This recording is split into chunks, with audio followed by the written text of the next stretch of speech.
भजन संहिता अध्याय 123। परमेश्वर की दया के लिए प्रार्थना। हे स्वर्ग में विराजमान, मैं अपनी आँखें तेरी ओर उठाता हूँ।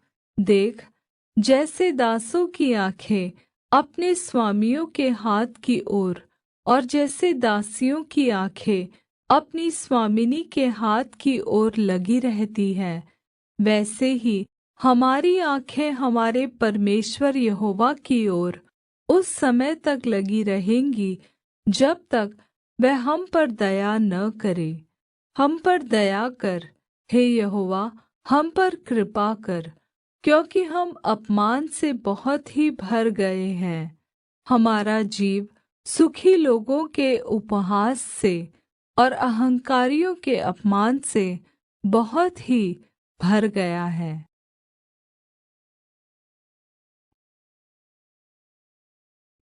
भजन संहिता अध्याय 124। परमेश्वर अपने लोगों का रक्षक। इस्राएल यह कहे कि यदि हमारी ओर यहोवा न होता, यदि यहोवा उस समय हमारी ओर न होता जब मनुष्यों ने हम पर चढ़ाई की, तो वे हमको उसी समय जीवित निगल जाते। जब उनका क्रोध हम पर भड़का था, हम उसी समय जल में डूब जाते और धारा में बह जाते। उमड़ते जल में हम उसी समय ही बह जाते। धन्य है यहोवा, जिसने हमको उनके दाँतों तले जाने न दिया। हमारा जीव पक्षी के समान चिड़ी मार के जाल से छूट गया। जाल फट गया और हम बच निकले। यहोवा जो आकाश और पृथ्वी का कर्ता है, हमारी सहायता उसी के नाम से होती है।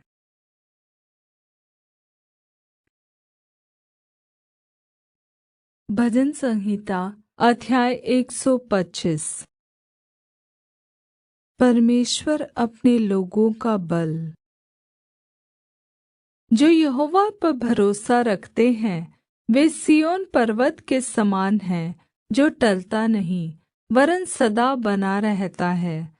जिस प्रकार यरूशलेम के चारों ओर पहाड़ है, उसी प्रकार यहोवा अपनी प्रजा के चारों ओर अब से लेकर सर्वदा तक बना रहेगा। दुष्टों का राजदण्ड धर्मियों के भाग पर बना न रहेगा। ऐसा न हो कि धर्मी अपने हाथ कुटिल काम की ओर बढ़ाए। हे यहोवा, भलों का और सीधे मन वालों का भला कर, परंतु जो मुड़कर टेढ़े मार्गों में चलते हैं उनको यहोवा अनर्थकारियों के संग निकाल देगा। इस्राएल को शान्ति मिले।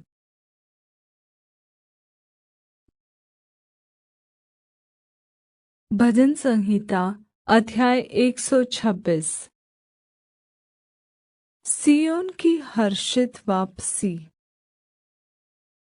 जब यहोवा सिय्योन में लौटने वालों को लौटा ले आया, तब हम स्वप्न देखने वाले से हो गए। तब हम आनन्द से हँसने और जय जयकार करने लगे। तब जाति जाति के बीच में कहा जाता था, यहोवा ने इनके साथ बड़े-बड़े काम किए हैं। यहोवा ने हमारे साथ बड़े-बड़े काम किए हैं और इससे हम आनन्दित हैं। हे यहोवा, दक्षिण देश के नालों के समान हमारे बन्दियों को लौटा ले आ। जो आँसू बहाते हुए बोते हैं, वे जय जयकार करते हुए लवने पाएंगे। चाहे बोने वाला बीज लेकर रोता हुआ चला जाए, परंतु वह फिर पुलिया लिए जय जयकार करता हुआ निश्चय लौट आएगा।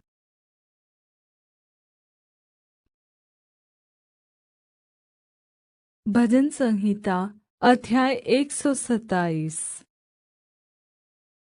परमेश्वर का आशीर्वाद। यदि घर को यहोवा न बनाए तो उसके बनाने वालों का परिश्रम व्यर्थ होगा। यदि नगर की रक्षा यहोवा न करे तो रखवाले का जागना व्यर्थ ही होगा। तुम जो सवेरे उठते और देर करके विश्राम करते और कठोर परिश्रम की रोटी खाते हो, यह सब तुम्हारे लिए व्यर्थ ही है, क्योंकि वह अपने प्रियों को यों ही नींद प्रदान करता है। देखो, बच्चे यहोवा के दिए हुए भाग है, गर्भ का फल उसकी ओर से प्रतिफल है। जैसे वीर के हाथ में तीर, वैसे ही जवानी के बच्चे होते हैं। क्या ही धन्य है वह पुरुष जिसने अपने तरकश को उनसे भर लिया हो। वह फाटक के पास अपने शत्रुओं से बातें करते संकोच न करेगा।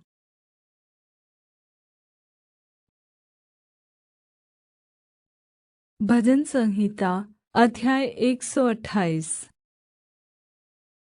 परमेश्वर का भय मानने की आशीष। क्या ही धन्य है हर एक जो यहोवा का भय मानता है और उसके मार्गों पर चलता है। तू अपनी कमाई को निश्चय खाने पाएगा। तू धन्य होगा और तेरा भला ही होगा। तेरे घर के भीतर तेरी स्त्री फलवन्त दाखलता सी होगी। तेरी मेज के चारों ओर तेरे बच्चे जैतून के पौधे के समान होंगे। सुन, जो पुरुष यहोवा का भय मानता हो वह ऐसी ही आशीष पाएगा। यहोवा तुझे सिय्योन से आशीष देवे और तू जीवन भर यरूशलेम का कुशल देखता रहे। वरन् तू अपने नाती पोतों को भी देखने पाए, इज़राइल को शान्ति मिले। सभी को मेरी तरफ से जैन सिख की इस वचनों के द्वारा प्रभु आपको आशीष दे। ऐसी और भी वीडियो देखने के लिए हमारे चैनल को सब्सक्राइब कर लें। God bless you.